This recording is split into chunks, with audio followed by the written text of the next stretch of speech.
Nicolas. Vous avez un programme bien chargé dans cette session, donc pas évident de goûter à tous les plats, et merci à ceux qui sont là. Alors, on est ici pour parler de la place des personnes avec handicap dans l'Église. Voilà, un sujet qui a été abordé par la revue des étudiants dans son dernier numéro de septembre-octobre, dans le sillage d'une enquête qui a été réalisée au printemps dernier, une enquête en ligne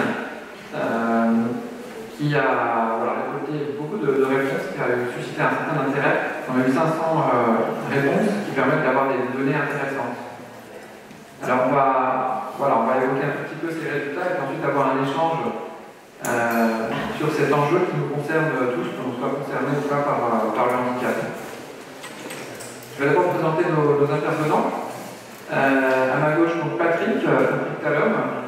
Merci Patrick de venir de Lille. Vous êtes étudiant à la Cato et vous faites études étudiant-chercheur. Vous travaillez notamment sur le handicap et au sein notamment dans l'Église. À ma droite, Emmanuel Belluto. Emmanuel Belluto, vous êtes président de la fondation OCH, Office chrétien des personnes handicapées. Vous êtes papa de Armel, qui porte un polyhandicap. Voilà. Et vous êtes l'auteur d'un livre qui est sorti il y a quelques semaines, quelques mois, qui s'appelle Dessine-moi une église, état des lieux avant travaux, aux éditions Ballant. Voilà, nous en parlerons un petit peu tout à l'heure. Et là, un livre qui rejoint bien notre thème. Et enfin, je ne présente pas Monseigneur Mac, que vous côtoyez depuis hier, donc évêque de Gap et auparavant recteur de l'Île Bouchard. Donc il connaît bien les sanctuaires, et notamment celui du Lot dans son diocèse, et on parlera un petit peu de cette différence paroisse sanctuaire autour de notre diocèse. Moi-même, je suis Cyril Douillet, donc rédacteur en chef de la revue Congé Lumière qui a réalisé cette enquête. Alors, je vais partir d'un premier enseignement de l'enquête. Une majorité des participants au questionnaire, donc 56% des participants, considèrent que les personnes handicapées commencent à être mieux accueillies dans l'Église. Est-ce que vous rejoignez les uns et les autres ce sentiment majoritaire? Patrick? Oui, aujourd'hui, on nous dit qu'au cœur de l'Église, il y a des choses qui commencent véritablement à se mettre en place, notamment les pastorales, une pastorale adaptée pour les personnes en situation de handicap. Oui, il y a vraiment quelque chose qui se met en place, même si au cours de ces débats, nous allons voir qu'il y a encore des choses qui restent à faire. Quand on parle de la place des personnes handicapées dans l'Église, on entend beaucoup de choses, de tous les cas, on entend finalement tout va mal, ou bien notre extrémité chez moi dans la paroisse, tout va bien. Et puis entre les deux, la majorité des gens qui ont répondu à l'enquête disent finalement chez moi c'est pas si mal que ça. Mais ce qui est intéressant, c'est qu'un tiers des personnes qui ont répondu disent aujourd'hui les personnes handicapées et leurs familles sont bien accueillies dans l'Église. Et on peut ajouter aussi que la moitié des autres, de ceux qui restent, disent qu'elles sont beaucoup mieux accueillies, ou en tout cas qu'elles sont en train d'être mieux accueillies qu'avant. On est sur une dynamique positive, encourageante. Ce qui est intéressant aussi de relever dans le même temps, c'est qu'on a 65% des personnes qui ont répondu à votre enquête qui disent qu'elles ne rencontrent pas une personne handicapée, jamais une personne handicapée dans leur paroisse. On en parlera après. Voilà. Donc du coup, moi je peux tirer un enseignement, c'est qu'il y a beaucoup de progrès. La sensibilisation se fait un peu partout, mais ces progrès ils sont fragiles parce qu'ils sont souvent le résultat d'initiatives personnelles d'un curé particulièrement sensibilisé, de paroissiens qui prennent la main, mais quand ce curé change, quand les paroissiens se lassent, bien, les choses retournent assez facilement. Aujourd'hui, il n'est pas encore devenu normal, naturel, évident de donner une place à personne handicapée dans nos églises. Il faut se rappeler qu'à chaque génération, il faut remettre les choses sur le métier en réalité. Comme vous lisez dans votre article, la partie historique un peu d'Olivier Landreau, un historien, c'est pas d'aujourd'hui qu'on accueille les personnes handicapées dans notre église, au contraire, mais à chaque génération, il nous faut réintégrer les personnes. Ceci dit, il y a, avec tout l'ensemble de la société, il y a une évolution du mode d'intégration. Je ne sais pas si on va en parler, mais on est passé, je le vois bien au niveau de l'enseignement catholique, enfin l'enseignement de manière générale, l'établissement spécialisé à l'inclusion dans les classes habituelles. Et donc dans l'Église, on suit aussi ce mouvement un peu de la société, on découvre un peu plus les choses. Donc à la fois, il faut tenir à la fois le fait qu'à chaque génération, et donc d'où l'importance dans les séminaires, j'en parlais beaucoup dans Lumière, pratiquement tous les séminaristes on fait une année propédeutique, aujourd'hui c'est obligatoire, et dans leur année propédeutique, on fait ce qu'on appelle un stage d'expériment, et une bonne partie d'entre eux le font dans des communautés de l'Arrache, ou d'autres lieux, avec Pizarro, d'autres lieux comme ça. Et donc à chaque génération, il faut remettre les choses sur le métier. Et en même temps, je dis qu'il y a une évolution, une progression de la compréhension de qu'est-ce que ça veut dire intégrer une personne porteuse de handicap dans l'équipe. Voilà, notre segment, si on affine un peu les chiffres, en fait, les personnes handicapées elles-mêmes, quel est leur sentiment? 30% d'entre elles considèrent que le handicap est encore mal accueilli dans notre Église. Comment expliquer ce ressenti et comment, voilà, que faire? Qu'est-ce que vous en pensez, Patrick, vous qui vivez avec un handicap, justement? Voilà. Justement, ces 30% rejoint le propos de Monseigneur en disant justement que l'Église aussi, elle évolue en fonction des mutations qu'on a dans la société. Et aujourd'hui, vous savez qu'avec les différents modèles de handicap, on est quitté d'un modèle individuel, d'un modèle médical, à un modèle aujourd'hui de droit. Et aujourd'hui, on est dans un modèle aussi de l'environnement. Ce qui fait qu'il y a une tendance à être beaucoup dans la revendication. Et cette revendication, l'Église aussi, elle se retrouve impactée. Parce que les personnes en situation de handicap veulent des droits au cœur de l'Église. Mais la manière dont on prend la parole au cœur de l'Église n'est pas la même manière dont on prend la parole au cœur de la société. Et ces 30% sont effectivement là pour rappeler un peu le cri du paralysé. Les 30% sont là pour rappeler le cri du malade, pour dire ben, moi aussi j'ai besoin de quelque chose. Et on ne peut pas ignorer ces 30% en se disant effectivement ce 30% est une invitation à s'améliorer. Maintenant, l'enjeu majeur c'est comment l'Église peut améliorer donc l'accueil des personnes en situation de handicap. Nous reviendrons dessus lorsqu'on va faire les esquisses de solutions. Donc ces 30% sont un chiffre que nous allons prendre, qu'il faut d'abord prendre au cœur dans la prière, en disant Seigneur, éclaire-nous pour que nous puissions mieux comprendre, et ensuite se dit comment redonner la parole effectivement à ces personnes pour qu'elles continuent à nous dire ce qui doit être fait et non que nous continuions à faire ce que nous voulons faire pour elles. Monseigneur, est-ce qu'on écoute assez la parole des personnes elles-mêmes? Je me sens tout petit dans cette table ronde là. Je pense qu'on n'écoute jamais assez la parole d'une manière générale de chacun et des personnes handicapées. C'est intéressant ce que vous disiez en disant que beaucoup de chrétiens ne rencontrent pas de personnes handicapées dans leur paroisse. Où sont-elles? Certains handicaps sont invisibles, hein, c'est aussi la réalité ça. Après, je pense qu'il y a de manière plus générale aussi, le pape nous lance sur un chemin synodal. Vous allez en entendre parler dans vos paroisses un peu. Et ce chemin synodal, c'est quoi? C'est marcher ensemble pour être à l'écoute de l'Esprit Saint, comme vous disiez. C'est pas j'amène mes idées, non, c'est ensemble, on écoute ce que veut l'Esprit Saint. Et le pape, dans le texte, il nous en a parlé, vous les évêques, quand on était au Suisse à Limina, puis après il y a un vadémécum qui est sorti, puis un autre texte, je sais pas comment il s'appelle, sur la préparation du synode dans les diocèses, où ils insistent justement sur l'écoute de toutes les populations, y compris des populations plus fragiles, ou des personnes porteurs de handicap, ou des personnes en pauvreté, ou des gens en dehors de l'Église, je veux dire, ils ont une écoute de ce qu'ils ont. C'est vraiment, je le prends comme une invitation, dans ce chemin synodal, je pense que la personne porteur de handicap a sa place. Je pense que le chiffre il est très difficile à commenter en fait. On se rend compte qu'un tiers des personnes disent que les personnes handicapées sont mal accueillies dans l'Église, mais c'est plus un ressenti, c'est une impression. Il me semble qu'on peut l'analyser de deux façons. Il y a un problème, nous avons un problème de connaissance et nous avons un problème de fraternité. On a un problème de connaissance dans les deux sens, c'est-à-dire que nous ne disons peut-être pas suffisamment, nous, dans l'Église, ce qui se fait pour les personnes handicapées. Quand une rampe est installée, quand une boucle auditive est installée, quand un caté adapté pour les enfants handicapés existe, peut-être que ça ne se sait pas suffisamment et que du coup, l'impression est que rien ne se fait. Dans l'autre sens aussi, et je rejoins tout à fait ce que disait Monseigneur, nous sommes pas très très bons et en fait nous n'osons pas, il y en a de assez mauvais pour dire les choses. Nous ne savons pas écouter, consulter, interroger une famille handicapée quand nous en connaissons dans nos paroisses pour leur demander simplement ce que sont leurs attentes, leurs besoins, leurs frustrations, leurs souffrances. en le faisant, peut-être que nous serions un petit peu plus disposés à trouver des réponses qui conviennent. Et puis je crois qu'il y a un problème de fraternité par ailleurs, je dis le terme. Je rejoins ce qui a été dit tout à l'heure sur le fait que l'Église est à l'image de la société.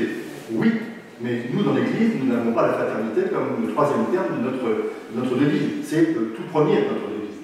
Et nous ne sommes pas assez fraternels, et je pense que nous pourrions, mais tous nous, nous pourrions peut-être simplement faire en sorte de penser, d'avoir certaines priorités dans une EAP, que les personnes handicapées puissent avoir une place, une responsabilité dans pourquoi pas au conseil économique, au conseil paroissial, pourquoi pas dans l'équipe fleur, n'importe quoi, une petite responsabilité, ça rendrait une paroisse plus fraternelle.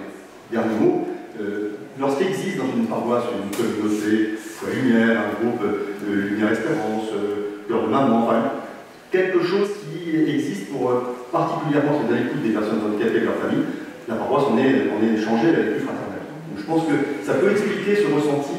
Peut-être qu'on n'est pas assez à l'écoute et peut-être qu'on ne propose pas assez. Merci. Un autre enseignement, c'est que beaucoup des répondants font une différence entre les handicaps. On sait que les handicaps sont multiples et on voit que l'appréciation de l'accueil est plutôt positive pour les personnes avec un handicap moteur ou sensoriel ou encore avec un handicap mental. Par contre, l'appréciation est beaucoup plus mitigée, voire négative pour les personnes autour de l'autisme ou du handicap psychique. Handicap psychique, il y a presque 65% des répondants qui considèrent qu'il est encore très mal accueilli dans l'Église. Alors, est-ce qu'il y a encore des personnes qui dérangent dans nos églises au XXIe siècle? Qu'est-ce que vous en pensez, Patrick? Je crois qu'effectivement, c'est là où se trouve le plus gros challenge. Pour la simple raison que je me permets de dire qu'il y a une sorte de théologie de la peur qui a été transmise, dans la mesure où, à un moment, on a eu toujours à voir dans le handicap une dimension toujours liée à la souffrance, à quelque chose de mystique, à quelque chose qui relève au surnaturel, quelque chose qui déstabilise. Et ça, qu'on le veut ou pas, dans nos communautés ecclésiales, dans les paroisses, parfois, la personne en situation de handicap, surtout un handicap psychique, un handicap comme l'autisme, renvoie à cette frayeur. On a peur de tout ce qui n'est pas dans la norme. Du coup, il y a un challenge, il y a un véritable défi qui s'est fait ici, et c'est pour ça que l'enquête le disait très bien, beaucoup de personnes en situation de handicap sont absentes dans les paroisses, parce qu'il y a justement la dimension communautaire de la paroisse. Ils ont peur de se retrouver parfois rejetés par la communauté qui n'arrive pas à comprendre la différence. Et pourtant, cette communauté, c'est une communauté qui prêche l'amour, mais la différence est fait peur. Donc, il y a un challenge ici au cœur de l'Église aujourd'hui, parce que justement, les outils modernes de la science ont permis de mettre des mots pour pouvoir se dire qu'aujourd'hui, la personne qui a un handicap psychique ne relève pas forcément d'une volonté de Dieu de pouvoir déstabiliser cette personne. Il y a cette dimension qui est très importante. Est-ce que c'est Dieu qui veut que la personne souffre ou pas? Et dans certaines communautés, parfois, on a encore tendance à mettre ça au cœur du débat. Donc, il faut, ici, à ce niveau, penser à, je ne sais pas s'il faut dire rééduquer, mais il faut penser encore à reformer nos communautés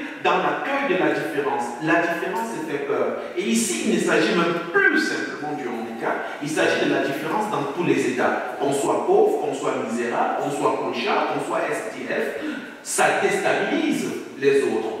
Et il faut donc réapprendre à pouvoir aller vers ces personnes pour pouvoir reconnaître leur dignité et se dire, Genèse 1, versets 26 à 28, ils ont été créés à l'image de Dieu.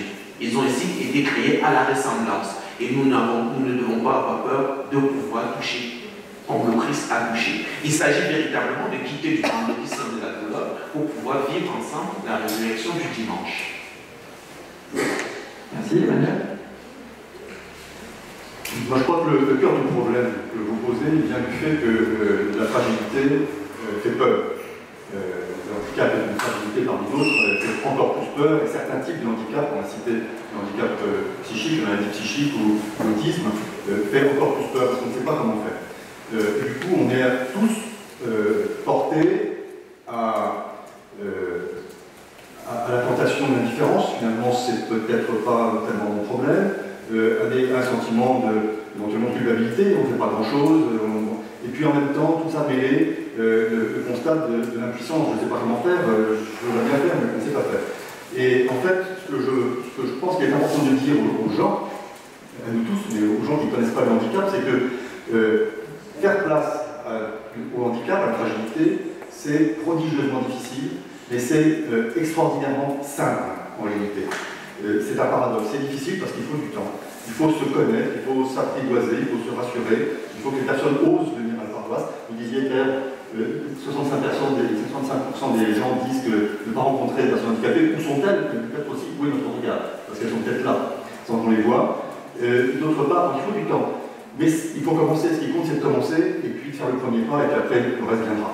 Et puis, deuxième chose, c'est en même temps très simple. Parce que le handicap nous confronte, on le constate auprès de notre fille depuis 36 ans, mais à l'OCH, tous les gens qui rencontrent, qui connaissent les personnes handicapées, se rendent compte que le handicap nous recentre vers le plus simple, vers le plus humble, vers les choses plus élémentaires, où on hiérarchise mieux ce qui est important et pas important dans nos vies. Il y a des choses qui ne sont pas graves et pas si importantes. Et du coup, on est capable de grandes joies dans le handicap. On est capable de. C'est dur, il y a des souffrances, il y a des épreuves. On est capable. En fait, c'est tout simple.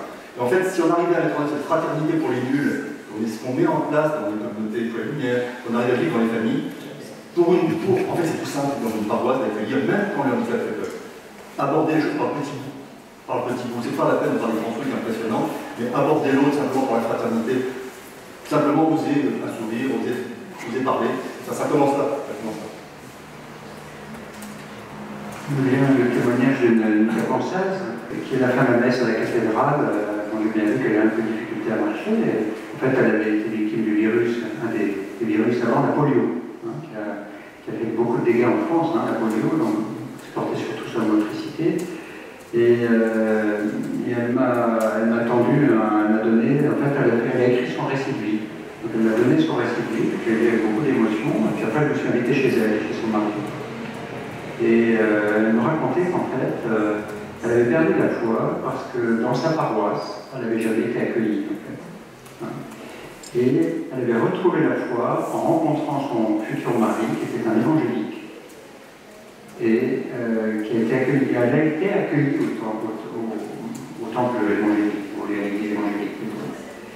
Et là, comme vous disiez, on a vraiment une fraternité dans nos communautés chrétiennes, et c'est ça, en réalité. Nos communautés chrétiennes, on va à la messe comme on va au cinéma. Alors que c'est pas ça, on est d'abord un peuple ensemble. Donc comment est-ce qu'on s'accueille au début de la messe? Comment est-ce qu'on n'est pas accueilli par une chaise avec une feuille de chant, mais par une personne qui a son équipe d'accueil? Là, nos frères évangéliques, là-dessus, ont quelque chose véritablement à nous apprendre sur l'accueil. Et je me disais, peut-être que si on a une attention particulière à l'accueil de la personne handicapée, ça va renouveler toutes nos communautés dans l'accueil, je dirais, ordinaire entre nous. Vous comprenez ce que je veux dire, hein?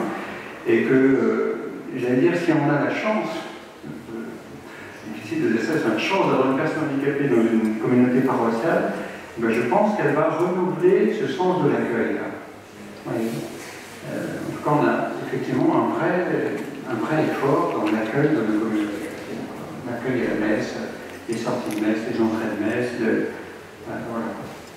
Alors, vous l'avez dit tout à l'heure, effectivement, il y a peut-être dans nos paroisses encore ce sentiment qu'on finalement rencontre pas si souvent que ça des personnes avec un handicap dans nos paroisses, alors qu'a priori, une personne sur 6 en France est concernée par un handicap. Comment serait-il possible que dans nos communautés, elle ne soit pas présente? Il y en a qui ne viennent pas à l'église, parce qu'ils se sentent, on a évoqué, ils peuvent se sentir mal à l'aise de participer, ayant peur d'être rejetés par la communauté.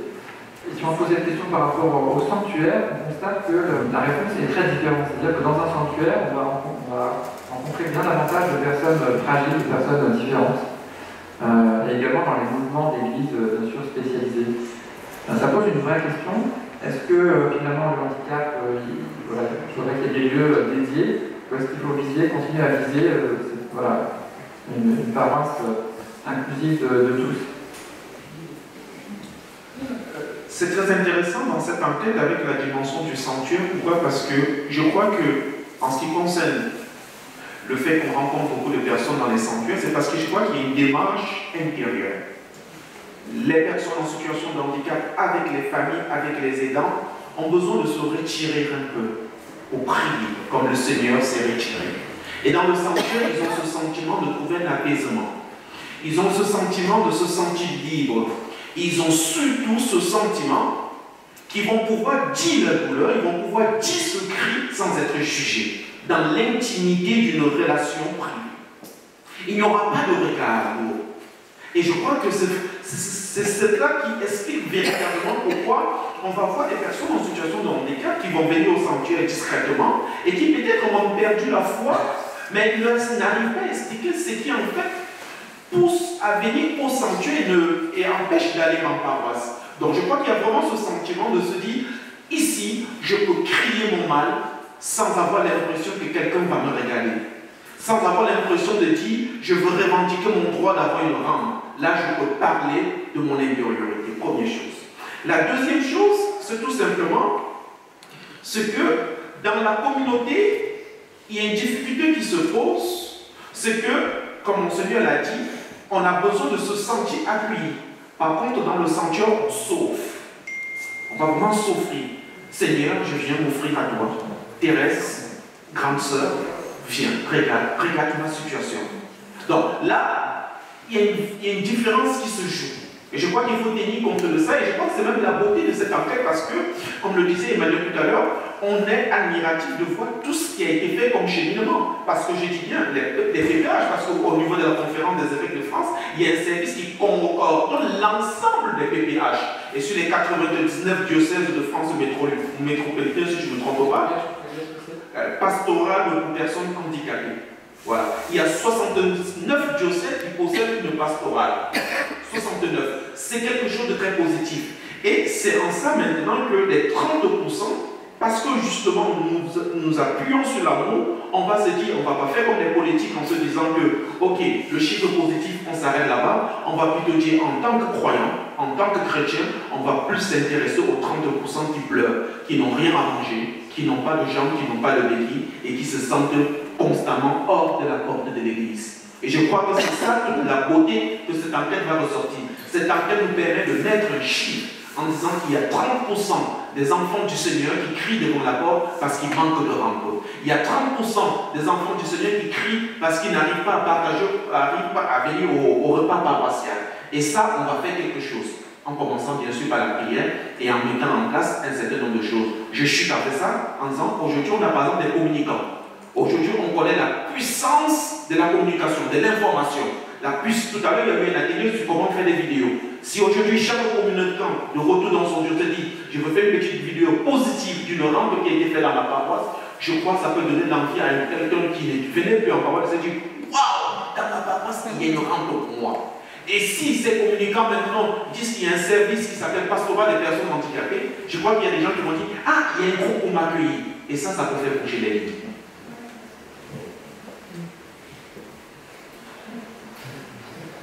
Je crois que vous avez bien entendu. Une paroisse, c'est pas un sanctuaire. On n'y cherche pas la même chose. Une paroisse, c'est dans un sanctuaire. Donc c'est un peu la différence un peu normale. Oui, ça c'est. Et puis, j'allais dire, en France, on est quand même très marqué par Lourdes, et positivement marqué par Lourdes. Hein. C'est-à-dire que les rois à Lourdes, ce sont les personnes malades et handicapées, hein, clairement. Et donc, ça a irrigué un peu tous les autres sanctuaires après. Hein. Depuis Lourdes, tous les autres sanctuaires sont des minimums, si vous voulez. Après, moi, je crois qu'on est tous convaincus qu'une paroisse est inclusive pour tout le monde. Voilà, nous disons une fois, la paroisse c'est la fontaine du village, tout le monde a la fontaine du village. Hein, voilà. Après ce qu'on dit Patrick et le PPR, je voudrais juste donner un témoignage de vous. Nous avons créé une communauté collégiale autour de notre fille et d'autres enfants il y a 30 ans. Et depuis 30 ans, chaque année, nous sentons le besoin d'aller chaque année un week-end en retraite dans un sanctuaire. Bon. Avec le besoin de pouvoir dire les choses, en effet, les offrir, les vivre sans être jugés, en effet, etc. Et je trouve que les sanctuaires, le terme est un peu là, ont une caractéristique qui les distingue des paroisses, et dont les paroisses pourraient, je reviendrai dans un instant, l'instant s'inspirer, c'est le rapport que nous avons, qu'elles ont au temps.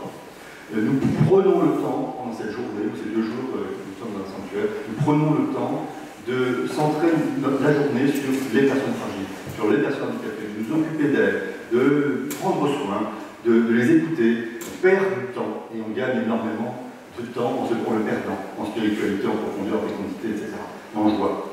Et puis, par ailleurs, on prend dans ces moments-là le temps aussi de dire à ces personnes « Tu es précieuse à mes yeux, tu es précieuse aux yeux de l'Église, tu es précieuse aux yeux du Père », chose qu'on n'entend pas toujours, parce qu'on est tous dans la performance, y compris l'Église. Et je trouve qu'en paroisse, il faut l'Église, il faut les paroisses, c'est pas d'un côté les sanctuaires avec les personnes handicapées, et puis les paroisses, vous avez Père totalement raison, il faudrait que nous arrivions à transposer un peu dans nos paroisses ce temps que l'on prend, ce souci que l'on prend vraiment, en vérité, du plus petit, du plus fragile, et on est tous un peu petits et fragiles. D'ailleurs, ça bénéficie à tout le monde. Et pour rejoindre l'exemple de la rampe, quand on installe une rampe pour une personne handicapée, ça change la vie à une maman avec une poussette ou à une personne âgée qui traîne les pieds. Ça, c'est sur l'aspect pratique, mais spirituellement, c'est la même chose. Quand on s'ouvre à la simplicité, la vérité, la liberté d'une personne handicapée, quand ça, écoutez, même quand c'est un handicap lourd et difficile comme une maladie psychique, on ne sait pas bien l'appréhender, ça change la communauté tout entière. Merci. J'ai envie qu'on aille un peu sur un terrain plus personnel et vous demander à chacun, voilà, dans votre itinéraire, qui soit touché de très près par le handicap ou un peu plus loin, voilà, quelle expérience vous avez pu faire en Église sur cette question? Témoignage personnel. Moi, j'ai eu la chance que je marchais avant de faire mon accident. J'ai fait l'accident, j'avais 26 ans. Je courais, je volais, je faisais tout ce qu'on pouvait imaginer. J'étais capitaine de l'équipe de volley de mon lycée. Voilà. Et un jour, tout a basculé. J'avoue que j'étais déstabilisé un peu au cœur de l'église. Parce que ceux qui sont venus me rencontrer, rapidement, m'ont limité à la charité. Et j'ai entendu, Patrick ne sert plus à rien. C'est vrai, je le dis peut-être dans un contexte autre, camerounais, parce que j'y étais encore. Et on avait tendance à me résumer en disant, reste là, ne bouge pas. Tu sais que tu ne peux plus rien faire. Et ce qui s'est passé, c'est qu'en fait, je me suis rendu compte qu'en fait, ils ne le faisaient pas parce qu'ils me détestaient. C'était leur manière d'exprimer l'amour. C'est comme ça qu'on les avait appris à aimer ceux qui sont souffrants. Parce que l'Église a été toujours proche de ceux qui sont souffrants par la charité. Mais Saint Jean-Paul II a beaucoup reparlé de cette notion de charité, de la notion de solidarité. Et je crois que le pape Benoît XVI également avait écrit quelque chose de magnifique autour de la question de la charité. Et là, j'ai pris conscience qu'en fait, il ne fallait pas que je me mette en colère contre l'Église en se disant cette Église n'a rien fait pour moi parce qu'en fait, c'est une Église aussi d'hommes. Mais ça reste la maison du Seigneur. Et parce que j'étais un homme et que tout à l'heure, comme vous le disiez encore très bien, Cyril, en fonction du handicap, on n'est pas perçu de la même manière. Moi, au niveau psychique, quelque chose fonctionne encore. Je me suis dit, j'ai une responsabilité. Non pas de détester, mais d'amener mes frères à m'aimer différemment. Et ça, il y a quelque chose qui s'est passé. Parce que j'ai eu aussi la chance que j'ai eu un moine qui m'a accompagné pendant presque 4 ans pour m'amener à prier et à lâcher et déposer au pied de la croix du Seigneur ce que j'avais de douloureux au plus profond de moi. Mais beaucoup de personnes en situation de handicap n'ont pas cette chance. Et c'est pour ça que parfois elles se retirent. Parce qu'elles ont besoin de vider quelque chose. Et je chute avec ce propos lorsque je lus le livre blanc qui est en quelque sorte la synthèse de l'enquête en ce qui concerne la dimension qualitative. Ça veut dire qu'il s'agit, au cours de cette enquête, on a eu deux types de données. On a eu des données quantitatives avec des pourcentages tels que vous avez suivi tout à l'heure, 90%, 56%, mais on a eu également des données qualitatives où des personnes en situation de handicap ou pas des aidants se sont exprimées. Elles ont dit des choses.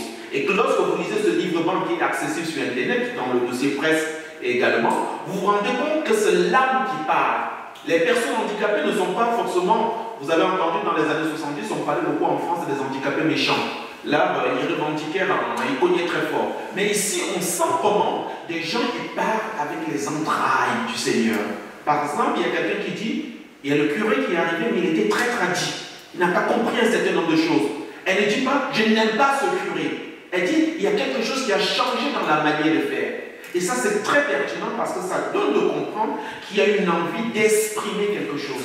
Et je peux dire que, voilà, mon expérience a été cela. Et c'est une expérience aujourd'hui qui m'a poussé en me disant, Patrick, tu dois te former pour mieux témoigner.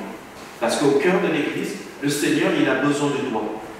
Et permettez-moi, en chutant encore, j'ai chuté finalement 2 fois, mais ça fait une double chute parce que finalement, vous savez qu'il y a 3 chutes dans le temps.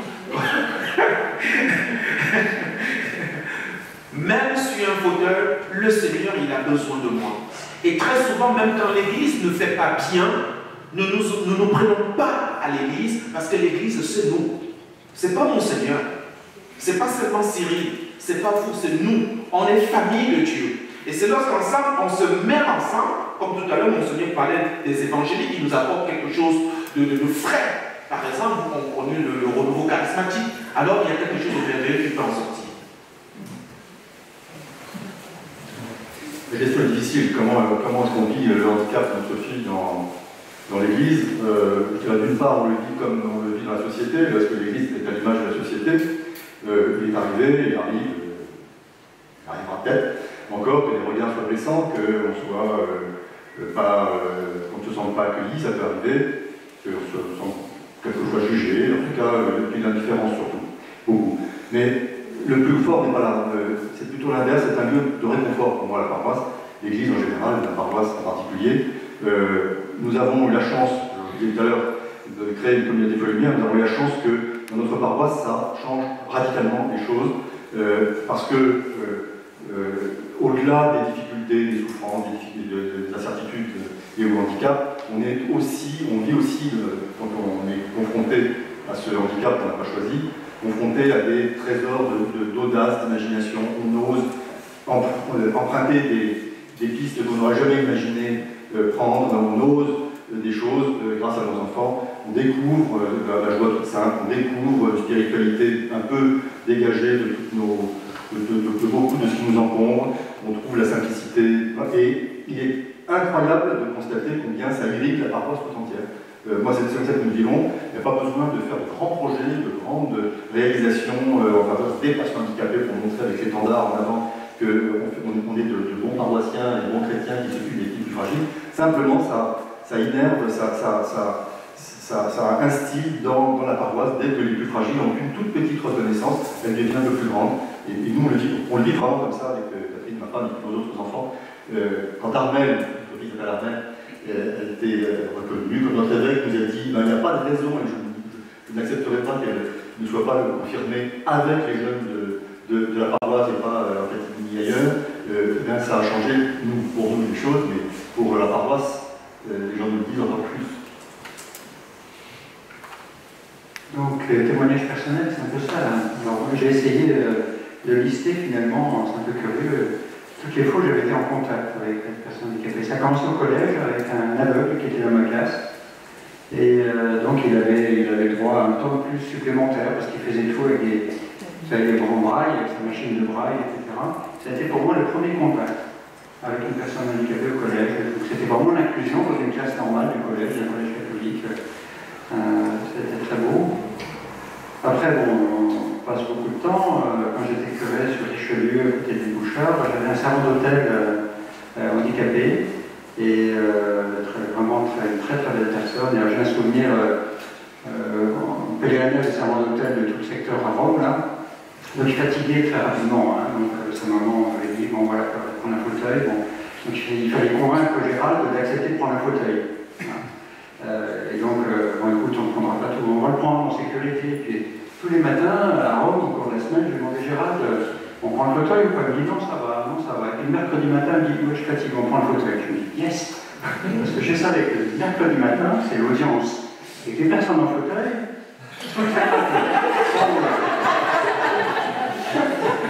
et alors effectivement, on arrive, on fait une vingtaine de séminaires de salons d'hôtel, on arrive. Le garde de suite, dès qu'il voit, le fauteuil avec un accompagnant, là-haut, là. Et alors, de là-haut, l'autre Gérald, il nous faisait des grands signes, et tous les autres servants, Gérald, Gérald. Voilà, petite histoire. Le Gérald, il est mort il y a 3 ans, très jeune, hein, malheureusement, des suites de complications. C'était une belle étape pour la paroisse. Après, à Briançon, dans mon diocèse, j'ai un jeune qui a un léger handicap mental, qui a été institué lecteur et acolyte. Et j'avais jamais vu ça. Il est lecteur et acolyte, c'est-à-dire qu'il fait des lectures, il vient, il sert la messe, il distribue la communion. Lecteur et acolyte. Et on trouve des choses un peu, voilà, donner la communion, c'est des choses qui peuvent être naturelles aussi pour des personnes porteurs de handicap. Après, un petit témoignage comme employeur, vous savez, les évêques sont employeurs aussi. Et j'ai la joie d'avoir décidé l'embauche, ça fait 4 ans que je suis là, de 2 personnes handicapées. Un jeune Maximilien, c'est une famille très généreuse qui a accueilli 2 enfants handicapés, un frère et une sœur qui venaient de... C'est un trou là, je sais pas... Bon, un des pays d'Amérique latine, j'ai un trou là. J'ai invité à déjeuner les parents et les 2 enfants à l'évêché pour les connaître un peu plus. Et donc lui, il est embauché, le garçon Maximilien, grand garçon, donc c'est un handicap mental, et c'est l'homme de ménage de toute la maison diocésaine. Alors il est bien suivi, voilà, donc, ça se passe bien. Et puis après, on a embauché la radio RCF comme technicien, une personne, comment on dit, porteur d'autisme, ou je ne sais pas comment est-ce qu'on dit, porteur d'autisme. Un jeune. Alors il nous a quittés pendant le confinement parce que sa chérie était à l'autre bout de la France, c'était militaire, et donc il a été rejoindre sa chérie et depuis les mariés. Avec sa chérie en Charente-Maritime. Voilà, voilà, ces 2 personnes, donc il en reste un dans le diocèse pour l'instant. Voilà, c'est très beau. Très beau. Voilà. Merci à chacun pour ces petits témoignages, ces partages. Madame Belluto, on va vous montrer votre livre. Vous l'avez? Laissez-moi une église, donc vous avez publié ça au printemps dernier, un état des lieux avant travaux. Alors vous avez écrit ce livre dans un contexte qu'on connaît tous, en particulier ici dans cette session, une église un peu abîmée, on va dire, et vous écrivez « Je souhaite conduire une réflexion sur l'église à partir de ce que m'ont appris les personnes fragiles ». Qu'est-ce que vous voulez dire par là? En fait, je suis parti de ce que nous vivons depuis 36 ans, comme je disais tout à l'heure, avec Carmel, et puis l'expérience avec le fils chrétien de personnes handicapées, Foi Lumière, etc., qui m'a amené à réfléchir à ce que nous vivons comme une crise, comme une situation de crise permanente, ou de crise successive, des petites et grandes crises.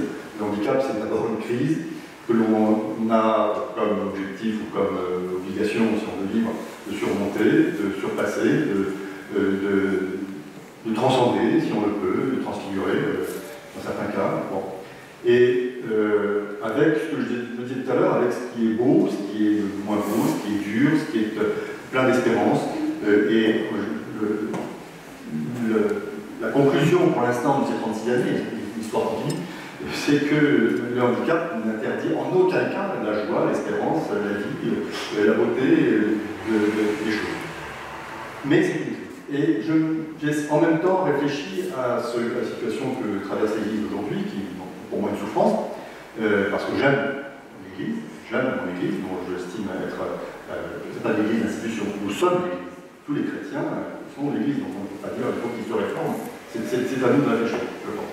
Et il me semble que la façon dont les personnes handicapées, les familles handicapées, on parle de famille handicapée, pas seulement de famille avec un handicap, c'est toute la famille qui vit ça, arrivent dans l'épreuve, malgré l'épreuve, grâce à l'épreuve quelquefois, à faire leur chemin, à trouver de belles choses, à surmonter l'épreuve, la crise, pourrait peut-être inspirer l'Église elle-même dans cette situation de crise qu'elle traverse aujourd'hui. Ce n'est pas la première, ça sera peut-être pas la dernière, mais elle est assez terminée, cette crise aujourd'hui. Et il me semble, j'essaie de partager avec les lecteurs 2 questions qui me paraissent au cœur de cette réflexion. C'est premièrement, de quelle Église le monde a-t-il besoin aujourd'hui? Et d'autre part, comment est-ce que nous, chrétiens, nous pouvons nous recentrer sur notre vocation de chrétiens, tout à l'heure, notre vocation de fraternité,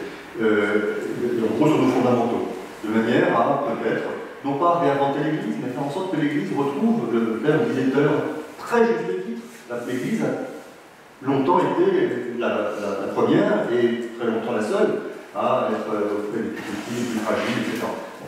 Mais elle doit peut-être retrouver cette voie-là, mais du coup, retrouver une Église qui soit un petit peu ce que nous vivons malgré nous, mais après on le choisit, dans ce monde du handicap, une Église qui donne envie, une Église qui soit joyeuse, parce que, et vraiment joyeuse, c'est qu'elle se voit, parce que ce qu'elle a annoncé, c'est une bonne nouvelle.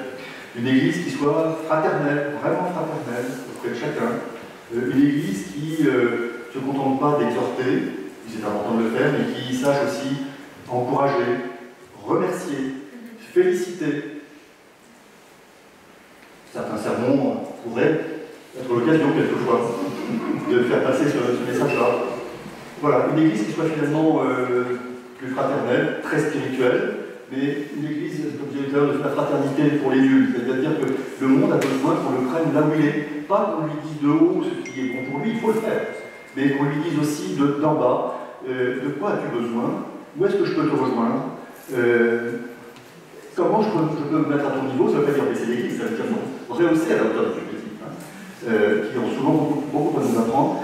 Voilà, donc c'est un petit peu simplement l'objet de ce livre qui ne donne pas des réponses, qui surtout pose des questions et qui est un préalable à ces fameux travaux qu'il faut engager. Il ne s'agit pas de donner des solutions en disant il y a qu'à répondre, voilà ce que vous faites ça, mais de dire reposons-nous un tout petit peu les questions, de savoir ce qu'est notre ADN. Je dirais surtout participer aux différents travaux dans vos diocèses respectifs sur le synode. C'est vraiment important. Juste un petit mot là-dessus, au début du synode, un synode sur la synodalité. J'ai appelé François pour oser un truc comme ça, quoi. Une réunion sur la réunionite, quoi. Non, mais c'est pas ça du tout, en fait. C'est justement de recentrer sur nos fondamentaux. C'est-à-dire que la synodalité est un mode de fonctionnement normal de notre Église, qu'on a peut-être un peu perdu. Nos frères d'Orient, nos frères catholiques aussi d'Orient, ont moins perdu que nous, on a peut-être un peu perdu, il faut le retrouver. En même temps, on fait de la prose sans savoir. C'est-à-dire qu'on a plein de choses qui sont déjà de l'ordre de la synodalité dans toutes les paroisses, j'espère. Il y a des conseils paroissiaux, économiques, pastoraux, dans tous les diocèses, dans toutes les associations, des tas de conseils partout. Donc on fait du synode, si vous voulez, sans le savoir. Mais en tout cas, ce qui s'ouvre là, le pape nous l'a redit lui-même, et puis Nathalie Bécard, aussi, qui est la secrétaire du Dicaster pour le synode, lors de la visite à Liminal, nous ont redit, ils ne cherchent pas tellement à ce qu'on produise du papier. Ils cherchent à ce qu'on vive une expérience synodale. Et l'origine de ça, le pape nous l'a expliqué, c'est très beau quand on a rencontré le pape, parce qu'il nous a donné un peu les différentes étapes auxquelles est arrivé à ces différentes décisions, quoi. Et là, c'est un moment lors du synode sur l'Amazonie, il y a eu des questions, mais pourquoi un tel il n'a pas le droit de vote? Alors, réponse logique, c'est un synode des évêques, donc c'est les évêques qui votent. Et donc ça les a fait réfléchir, est-ce qu'il faut qu'un synode que des évêques pour ça. Le synode des évêques a été réinventé, réintroduit par le pape Paul VI, après le concile. Et donc finalement, on sent qu'on va vers un synode du peuple de Dieu, quoi. Là, la réalité, c'est qu'un concile Vatican III, c'est impossible vu le nombre d'évêques qu'on est maintenant. Et donc depuis 2 synodes déjà, les jeunes et puis la famille aussi, l'Amazonie, il y a des grandes consultations du peuple de Dieu là-dessus. Et alors pour le prochain synode, par exemple, auront droit de vote, ils ont décidé, avec les canonistes, avec les spécialistes du droit de l'Église, que pourront voter non seulement les évêques, mais tous les membres du synode. Par contre, les invités ne pourront pas voter. Mais tout le peuple de Dieu doit être consulté avant. Donc n'hésitez pas, dans vos différentes paroisses, et en particulier un petit appel à nos frères et sœurs porteurs de handicap, n'hésitez pas à participer à ce qui pourra être organisé dans vos paroisses. Alors, le temps est court, parce qu'on doit rendre, nous, au niveau français, nos choses à la fin février, à la CEF, qui après va faire une synthèse, etc. Donc on a entre le 17 octobre, 16-17 octobre, ouverture dans les paroisses, et les diocèses, jusqu'au fin février. Donc le temps est court. Mais voilà, c'est un beau moment, justement, d'inclusion et d'expérience synodale avec nos frères et sœurs porteurs de handicap. Merci. Comment vous réagissez à la proposition d'Emmanuel?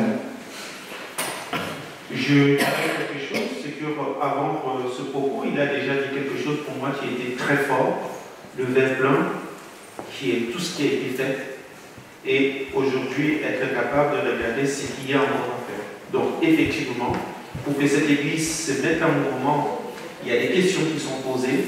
Et le travail d'Emmanuel aujourd'hui, je crois, rejoint le propos de mon Seigneur en disant que l'Église, le peuple de Dieu, nous prenons chacun une parcelle de la vie et nous nous mettons à travailler pour que l'ensemble de la vie du Seigneur porte le fruit. Et là, en tant que chrétien, en tant que laïc, c'est quelque chose de magnifique et il faut continuer dans ce sens. Emmanuel disait que l'expérience du handicap étant l'expérience de la crise, elle pouvait être utile entre guillemets pour réparer l'Église. C'est même pas seulement l'Église, c'est l'ensemble de la société. Et depuis, Emmanuel utilise toujours un thème fort, la fragilité. Fragilité et vulnérabilité. Au-delà de l'Église, c'est l'ensemble de la société, parce que la rencontre avec une personne fragile, il y a toujours quelque chose qui nous bouscule au plus profond de soi. Donc, au-delà de l'Église, c'est l'ensemble de la société. Et c'est de notre responsabilité de continuer dans ce sens, surtout que le message évangélique est un message qui s'appuie sur l'amour. L'objet, c'est surtout pas de mettre les personnes handicapées au premier rang. C'est pas de leur donner la priorité. Le terme a été évoqué tout à l'heure en introduction. Ce que les personnes handicapées, il faut les séparer elles-mêmes, je parle de ma fille qui ne parle pas, et ce que les familles attendent, c'est pas qu'on donne la priorité aux personnes handicapées, qu'on les mette devant, c'est qu'on les mette au milieu de la communauté. Le Christ nous a dit le week-end dernier, il nous a rappelé, faites venir ces petits-enfants et je les mets au milieu des disciples, au milieu. Ce qui est important pour les personnes handicapées, pour leur famille, c'est d'être membre à part entière et de se sentir membre à part entière de la communauté et pas mis comme un étendard en avant. Vous voyez, je vous mets au premier rang, j'ai une rangée de fauteuils roulants, donc je suis une bonne paroisse. Non, vous faites vraiment partie, comme vous êtes, et pas comme j'aimerais que vous soyez, comme vous êtes partie de la communauté. Et j'ai besoin de votre présence pour que ma communauté vive et soit féconde. C'est l'Esprit Saint, je ne vois pas quoi dire.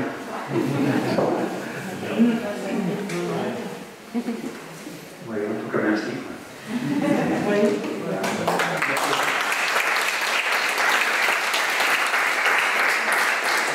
On parle beaucoup de l'Église inclusive, on a parlé de la paroisse inclusive tout à l'heure. Est-ce que chacun pourrait donner un peu votre définition de l'Église inclusive? Monseigneur tout à l'heure a parlé de peuple de Dieu. Ça, c'est un tournant majeur avec le Concile de Vatican II. Parce qu'on est quitté d'une Église hiérarchique, où on avait l'impression qu'on a le pape, les cardinaux, les évêques. Elle est toujours Oui, c'est vrai, elle est toujours hiérarchique. Mais la notion de peuple de Dieu va modifier véritablement quelque chose. Et je crois que cette notion de peuple de Dieu rappelle, et lorsque vous prenez même le droit canon aujourd'hui, on ne va pas chercher forcément à spécifier le handicap, mais on va essayer d'aborder la question d'une manière générale. Et je crois que c'est la beauté même de l'Église. Ça veut dire nous prendre dans l'ensemble et tenir compte de la particularité de chacun. Finalement, on n'est plus seulement dans une parité, mais dans une égalité pour l'égalité. On est vraiment dans une équité sainte, c'est ça? Voilà. Cette équité qui permet vraiment de se dire, mon frère, il a besoin d'une béquille, je lui donne une béquille. Mon frère, il a besoin d'une rampe, je lui donne une rampe. Mon frère, il est pauvre, mais je ne veux pas afficher sa pauvreté, mais je veux tenir compte de sa dignité pour lui donner quelque chose. Donc, pour moi, la notion d'inclusion aujourd'hui, lorsque l'Église l'aborde, elle ne peut pas l'aborder de la même manière que le monde.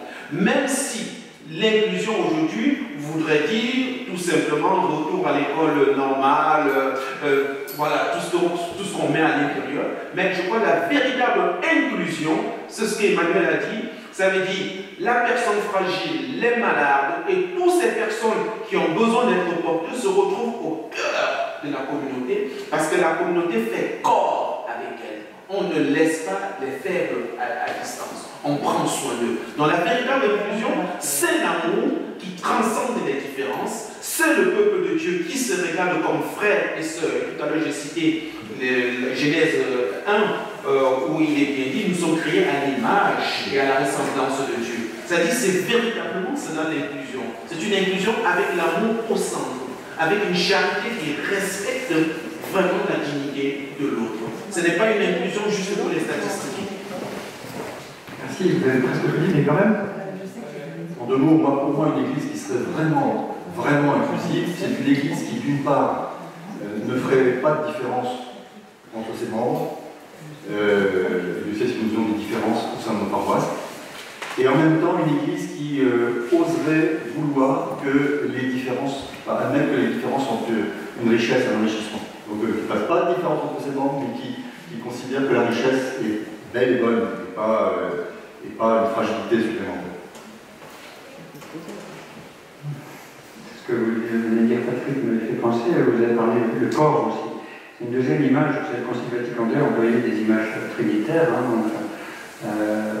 peuple de Dieu, corps du Christ et temple de l'Esprit Saint. Et effectivement, si on va au bout de ces images-là, on voit bien l'inclusion. Peuple de Dieu, corps du Christ, on est membres les uns des autres, quoi. On est un seul corps. Et temple de l'Esprit Saint, il me semble que j'avais parlé de l'Esprit Saint aussi à un moment au début. Voilà, on a tous reçu le même Esprit Saint, on avait dit votre évêque qui demandait à ce que les confirmations des enfants porteurs de handicap soient en même temps que les autres. Voilà, on a tous reçu l'Esprit Saint, notre baptême, notre confirmation. Je crois que ces trois images peuvent nous aider à comprendre que c'est le fonctionnement normal. C'est pas la réalité toujours, mais c'est le fonctionnement normal de notre Église d'être inclusif. Voilà, merci. Je vous invite vraiment à poursuivre la réflexion en lisant le dernier numéro de Lumière, le numéro de septembre. Et voilà, vous pouvez aussi aller voir nos articles sur le site internet et tout le contenu de l'enquête aussi qui est présent sur notre site internet avec un livre blanc qui récolte toutes les contributions qualitatives. Une mine pour réfléchir à ce sujet et trouver des pistes concrètes pour avancer. Un grand merci à tous. Merci à vous. Merci.